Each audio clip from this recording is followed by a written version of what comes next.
আপনারা জানেন যে কলকাতায় নাজিরাবাদ, যেখানে পশ্চিমবঙ্গ সরকারের উদাসীনতার জন্য, তৃণমূল সরকারের দুর্নীতির কারণে,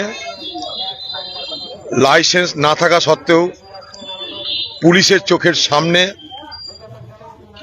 সমস্ত কিছু নিয়ম কানুনকে অবজ্ঞা করে যেভাবে সেখানে গোডাউন তৈরি হয়েছে, সেখানটাই বাংলার সাধারণ বেকার যুবকেরা রুটিরুজির টানে সেই গোডাউনে আশ্রয় নিয়ে কর্ম করত। আজকে সেখানে আগুন লাগে। সেই আগুন লাগার কারণে কত মানুষ সেখানে নিখোঁজ হয়েছে তা এখনো পর্যন্ত প্রশাসন জানে না, তার পরিবারও জানে না।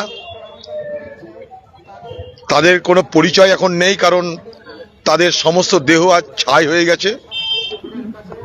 আমার খারাপ লাগছে এবং নিন্দা করতে ইচ্ছা করছে যে পশ্চিমবঙ্গের তৃণমূল পার্টির নেত্রী, যিনি দিল্লিতে গিয়ে সার্কাস করবার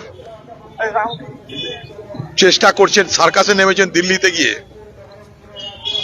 তার পশ্চিমবঙ্গের কলকাতায় তার বাড়ি থেকে মাত্র কয়েক কিলোমিটার দূরে এই যে ভয়াবহ অগ্নিকাণ্ড, এবং যে অগ্নিকাণ্ডের কারণে এত বেকার যুবকের মৃত্যু হলো, তাদের পরিবার আজকে নিঃস্ব হলো, হাহাকার করছে, কাঁদছে, মাথা টুকছে। আজকে তাদের দেখবার কেউ নেই, তাদের পাশে দাঁড়ানোর কেউ নেই। পশ্চিমবঙ্গের মুখ্যমন্ত্রী, যিনি গরিব মানুষের ভোট নিয়ে বাংলার মানুষের সহানুভূতি আদায় করে বাংলার মানুষের সমর্থন নিয়ে ক্ষমতায় এলেন, আজকে সেই বাংলায় দরিদ্র পরিবারের মানুষেরা যখন অগ্নিদগ্ধ হয়ে নিখোঁজ হয়ে যান, তাদের দেহ অংশ খুঁজে পাওয়া যায় না, তাদের কোনো চিহ্ন খুঁজে পাওয়া যায় না, তাদের পরিবারের সে হাহাকার দেখো বাংলার মুখ্যমন্ত্রীর সদয় হয় না, তার হৃদয় বৃত্তিতে কোনো অনুভূতি জাগে না। আজকে সে দিল্লি চলে গেল, অথচ কলকাতাতে তার বাড়ি থেকে সামান্য কয়েক কিলোমিটার দূরে এই ভয়াবহ ঘটনা ঘটেছে। তাদের সেই এলাকা দেখার তিনি প্রয়োজন মনে করলেন না। সেই সমস্ত সর্বশান্ত হয়ে যাওয়া পরিবারের পাশে দাঁড়িয়ে তাদেরকে সান্ত্বনা দেওয়ার প্রয়োজন মনে করলেন না।